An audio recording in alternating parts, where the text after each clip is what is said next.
When I got done flipping my first house, I sat there and said, okay, what should I do next? And I wish there was a video out there that somebody made that told me what to do. So this video is going to be about my recommendations on what you should do after you flipped your first house. All right, first of all, congratulations. Flipping your first house is a huge deal. I remember my life before I flipped my first house and after. Since then, I've done over 800 house flips and wholesale deals in the last 5 or 6 years. It's been amazing. It's completely changed my life. But congratulations. That difference between doing 0 deals and doing 1 deal is huge. It's massive. And that shift that happens inside of us allows us to get to the next level and the next step. So you're right there. You are so far ahead of that person who's never done a deal and is struggling to get to that mindset shift and change. So the first thing is, what if you lost money? So if you lost money, brush it off. It's okay. Don't freak out. Don't get to the point where you're going to quit this. You're not going to do this. There is a ton of lessons to be learned in losing money.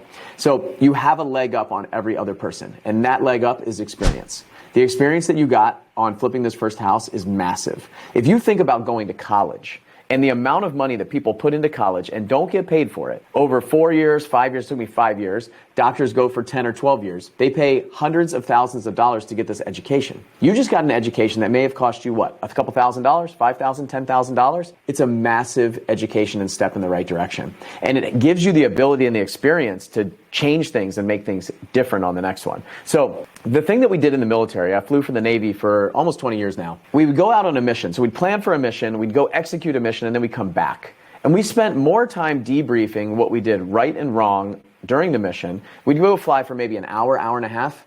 We'd do a 2-hour brief beforehand, go fly for an hour, hour and a half. And then we would debrief this for sometimes 4 or 5 hours. Sometimes days and weeks. We would look at what we did and what we should change. So that's what I would challenge you to do now. Whether you made money or lost money, sit down and say, what went right, what went wrong, and what should I change next time? Because that's the differentiator in where you are now and where you can get to. I remember my first house. I flipped it. I made $43,000. It changed my mindset and changed my future. It allowed me to go and scale my business and start thinking, well, what if I could do, instead of doing 1 of these a year, what if I could do 12? What if I could do 50? What if I could do 100? And all of those things that I learned, those lessons that I learned in there, allowed me to grow just a little bit every single time I did another deal or took another step.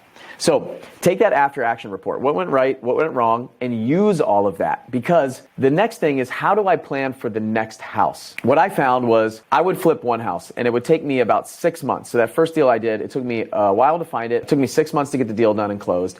And then it took me another 6 months to find my next one. The problem in that is I wasn't making any money during that next 6 months. So it would only be 1 house that I flipped inside of a year instead of 2 or 3 or 4. So although I made $43,000 over 6 months, it took me 6 months to find the next project. And so that was $43,000 over a year. Well, what if I could shorten that? What if it could be $43,000 over 6 months? And towards the end of that project, I found another one that I got started right when that one ended. So what I would encourage you to do is, while you're flipping that next house, probably, so you find the next house, you get it under contract, you get it going. While you're doing that, start looking for the next one. So I think a lot of flippers mess that up, me included. I got done a project, got my money, and then I started looking for the next one. It took me 6 months to find the next one.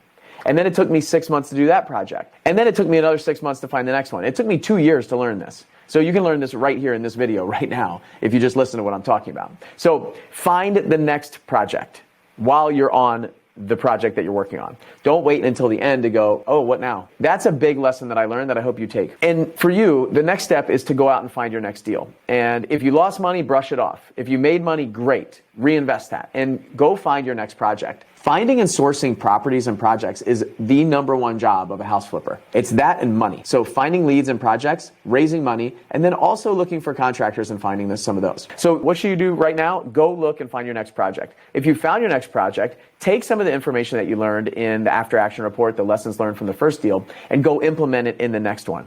The other question I get a lot is, what documents should I keep after I flip a house?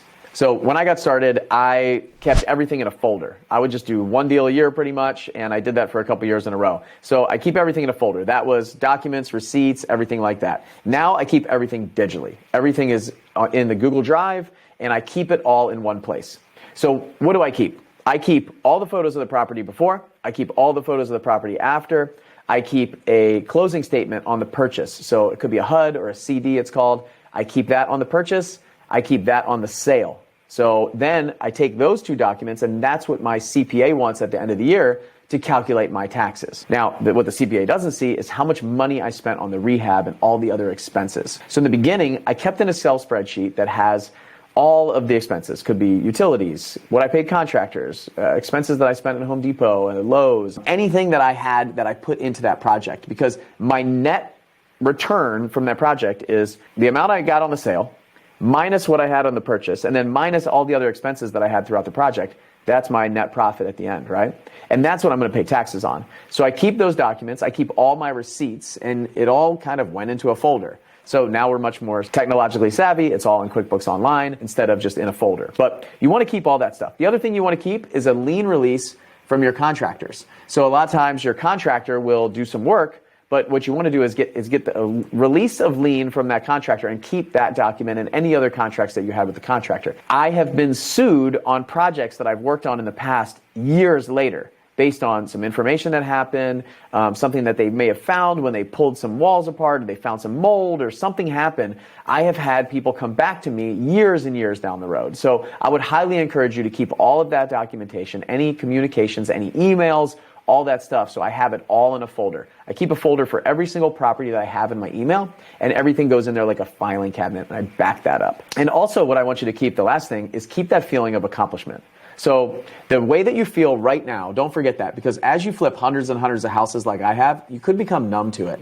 So remember that feeling that you have right now of accomplishment, of excitement, and the journey that you're on, and get really, really excited about that and have fun. I hope you guys enjoyed this video and got a ton out of it. I wish that I had something like this when I got started. If you love it, check out some of the other videos.